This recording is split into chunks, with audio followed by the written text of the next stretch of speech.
E aí pessoal, tudo certo? Bom, vamos aí dar continuidade, né, para o nosso curso de Física. E hoje a gente vai dar continuidade ao que a gente estava falando há algum tempo atrás, que era o que? A gente estava falando sobre os tipos de força, né? E aí lembra que teve uma hora que eu falei que não ia falar, naquele momento, sobre a força de atrito e a força elástica? Pois é, então, hoje chegou o dia aí, vamos falar dessas duas forças. Hoje a gente dá toda a parte aí de força de atrito, mentira, de força elástica, vai ser tudo agora. Agora, força de atrito eu gosto de separar em dois tipos de estudo, tem que ser um pouco mais detalhado.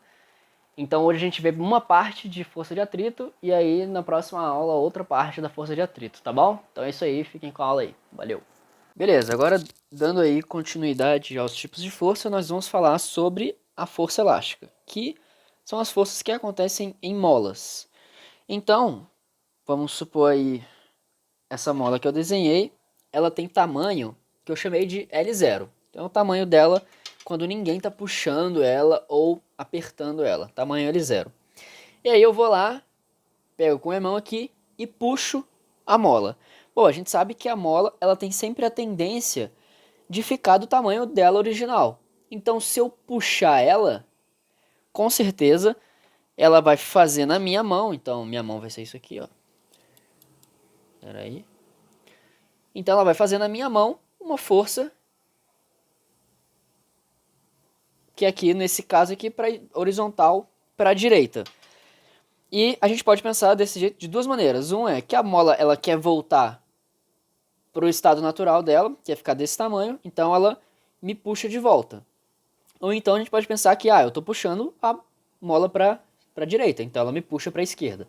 São dois jeitos de pensar, mas a gente tem que chegar na mesma conclusão, de que a força elástica vai ser para voltar para a condição original dela. Certo? E o mesmo acontece se eu, por acaso, empurrar a minha mola. Então aqui está a minha mão e eu estou empurrando a mola. Se eu empurro a mola, ou seja, se eu comprimo a mola, ela aqui vai fazer uma força na minha mão, no sentido de tentar voltar para a sua situação original. Então é assim que vai ficar a força elástica nesses dois casos. Certo? Agora a gente já sabe a direção e o sentido da força elástica, a gente precisa saber o módulo da força elástica, como é que eu calculo ela. E para calcular a força elástica, a gente vai precisar sempre deste comprimento aqui, ó. Que comprimento é esse? É justamente o tanto que vai estar deslocando a minha mola. Então a minha mola antes ela estava aqui, agora ela veio para cá. Esse tamanho a gente vai chamar de x1. x1 porque vai ser na situação 1, que é a situação em que eu estico a corda. E aqui, daqui até aqui, vai ser o x2. Beleza? E aí, o que a gente vai ter é que isso vem através de uma lei, que a força elástica ela vai ser igual a K vezes esse x. No caso da força elástica, no caso 1, vai ser K vezes x1. E no caso 2, vai ser K vezes x2. Beleza, então só fiz desenhar um pouco maior. E agora vamos falar um pouco sobre o que é esse K. Esse K aqui, ele é chamado de constante elástica. Então o que tu precisa saber sobre a constante elástica? Você precisa saber que ela indica ou ela mede a dureza da minha mola, vamos dizer assim. Da mola. Ou seja, quanto maior for esse K, mais difícil vai ser de você esticar a tua mola e de você comprimir a tua mola. Então, um exemplo é eu pensar naquelas molas de brincar, sabe? Aqueles brinquedos que são uma mola, elas são bem fáceis de você esticar e bem fácil de você contrair, né? Ou seja, o K dessa mola de brinquedo, ele vai ser um K bem pequeno. Porque é muito fácil de você tanto esticar quanto contrair ele. Agora, se você pegar, por exemplo, a mola amortecedor de carro, ele tem que ser muito difícil de você contrair, né? Porque afinal ele tem que segurar um carro, né? Então, o amortecimento de um carro tem um K muito grande. E além disso, a gente tem que saber também qual é a unidade de medida desse K. Para isso, a gente escreve essa mesma equação, só que levando em consideração as unidades de medida, tá? Vezes x. Bom, a unidade de medida de força é Newton, não importa qual força que é, vai ser sempre Newton. A unidade de medida do K é o que eu quero saber. E a do X, bom, X é distância, deslocamento, qualquer coisa desse tipo. No sistema internacional é dado em metros. Então, o meu K, ele é, no sistema internacional, Newton por metro. Então ele vai falar, ah, tua mola tem aí 5 newtons por metro, entendeu? De constante elástica, certo? Agora vamos falar um pouquinho sobre o X. O X, ele nada mais é do que a deformação da mola. E o que a gente precisa saber sobre ele é que a tua questão ela pode te dar diretamente quanto a mola for deformada, mas ela pode te dar também indiretamente, a gente tem que saber calcular. Um jeito que ele pode te dar é o seguinte, que ele pode fazer tu calcular ele pegou a mola aqui desse tamanho e a mola foi esticada até esse tamanho aqui, por exemplo. Se ele te der o comprimento inicial da mola, então sei lá, 30 centímetros, e o comprimento final da mola, sei lá, 50 centímetros, você tem que saber calcular quanto que a mola deformou aqui. Vai ser 50 menos 30, 20 centímetros. Certo? Então a gente pode fazer uma formulinha aqui para tu achar o x em qualquer situação. O x vai ser sempre o comprimento final menos o comprimento inicial da mola. Tá bom? Claro, se eu comprimir a mola, o comprimento final vai ser menor, e aí esse número vai ficar negativo. Só que aí, se a gente for tratar só dos módulos, não tem problema. A gente bota um módulo aqui, e aí você pega sempre o valor negativo dessa diferença, beleza? Certo, agora vamos falar da força de atrito. A força de atrito é uma força que vem quando duas superfícies elas estão em contato e essas superfícies elas apresentam rugosidade. Então, se eu pegar, por exemplo, um bloquinho e der um zoom aqui, onde ele entra em contato com o chão, a gente vai ver que tanto o bloquinho quanto o chão é cheio de imperfeições nas suas superfícies. Isso gera um tipo de agarre ali entre esses dentes e dificulta o movimento. Então a força de atrito vem daí, certo? Eu gosto de fazer o estudo aí da força de atrito através de duas análises. Primeiro a análise qualitativa, depois a análise quantitativa. Então, começando aí para a análise quantitativa, a gente não vai fazer força, a gente só vai ver quando e como que a força de atrito age, né? Então, primeiro, quando que ela vai agir? Quando ela vai se manifestar? Olha, a força de atrito só se manifesta quando as três condições que eu botei aí forem satisfeitas.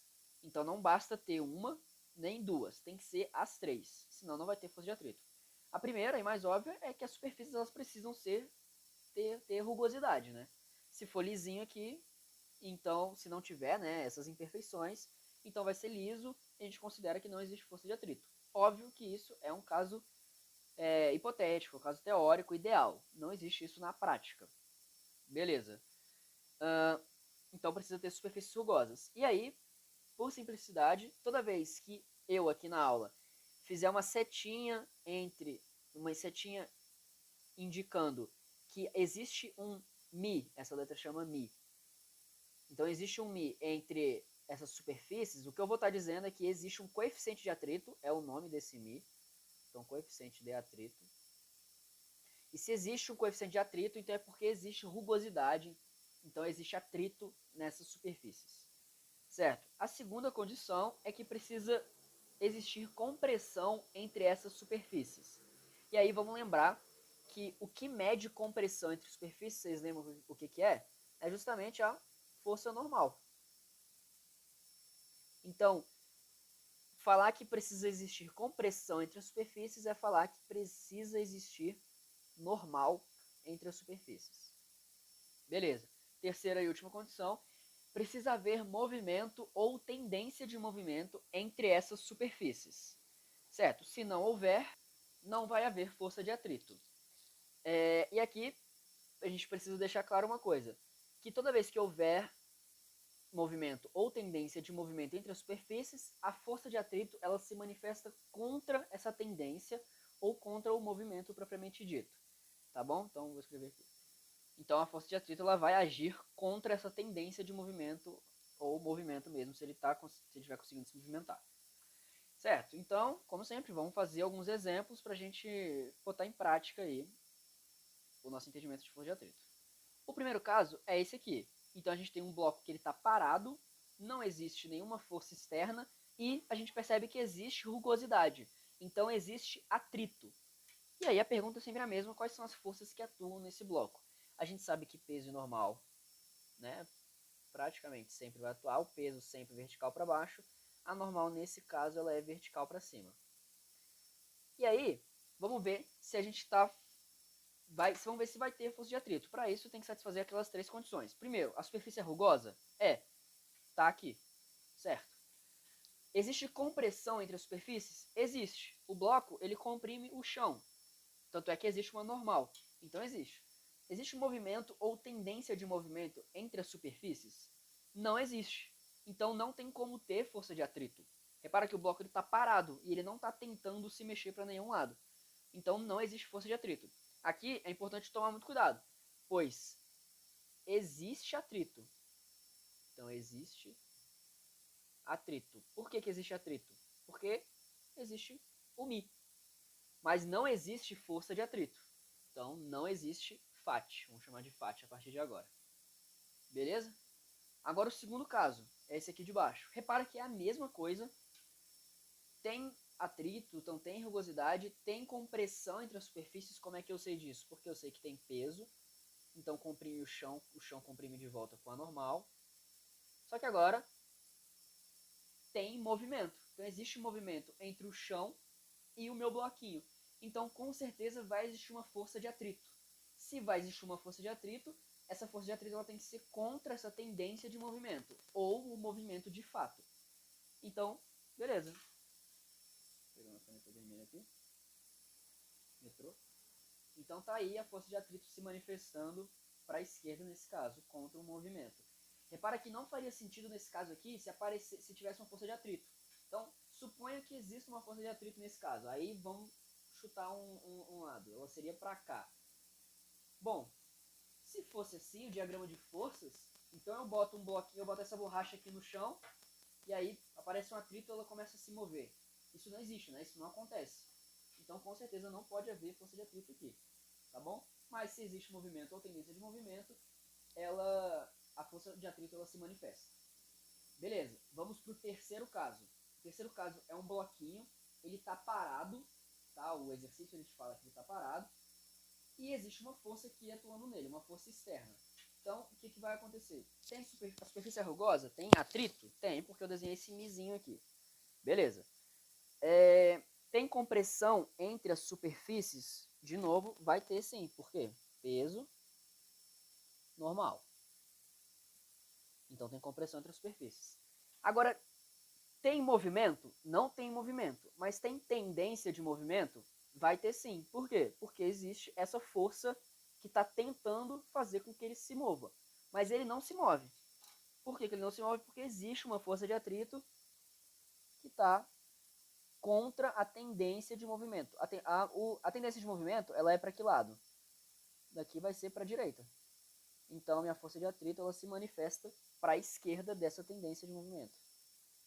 Contrário à tendência de movimento. Beleza?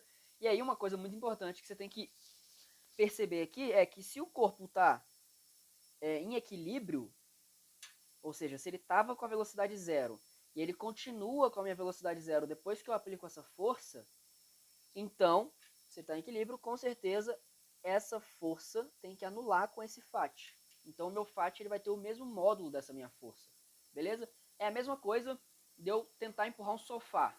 Então eu tento empurrar o sofá está parado e eu começo com uma força bem pequena.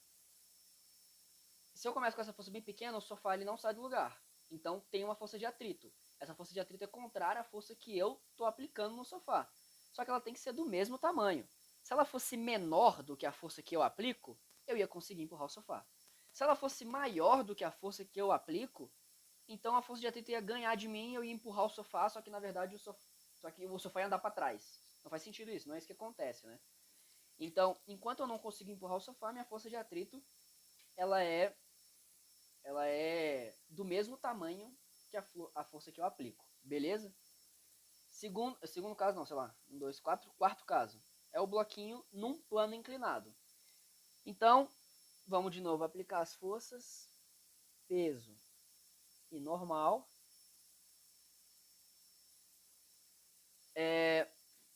Bom, nesse caso aqui, vamos supor que o bloquinho ele esteja parado. Existe superfície, ela é rugosa. Compressão entre as superfícies existe, porque tem a normal. Tem movimento ou tendência de movimento? Vamos supor que ele esteja parado. Mesmo ele estando parado, existe tendência de movimento. A tendência dele é cair. O que vai impedir ele de cair? A força de atrito. Então ela é contra a tendência de movimento. Se a tendência de movimento é para baixo, no atrito ele vai ser aqui para cima. Beleza?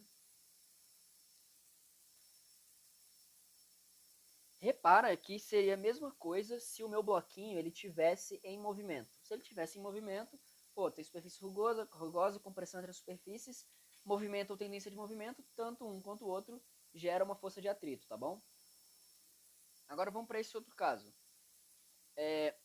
Aqui são dois blocos, eles estão parados, não tem forças externas, então peso do bloco 1, normal do bloco 1, peso do bloco 2, normal do bloco 2. E aí, a gente já viu que aqui tem contato entre os bloquinhos, mas não existe compressão entre os bloquinhos. Confere? Então, com certeza não existe uma normal nessa superfície aqui entre os dois blocos. Se não existe normal, tá vendo que existe superfície rugosa, mas não existe normal. Então não existe força de atrito aqui. Também não vai existir força de atrito no chão. Por quê? Porque não existe movimento ou tendência de movimento, apesar de existir compressão entre o bloco e o chão. Os dois blocos e o chão. Então, nesse caso, o diagrama de força fica desse jeito. Agora vamos fazer um caso parecido, só que eu vou vir aqui e vou aplicar uma força para cá. O que vai acontecer?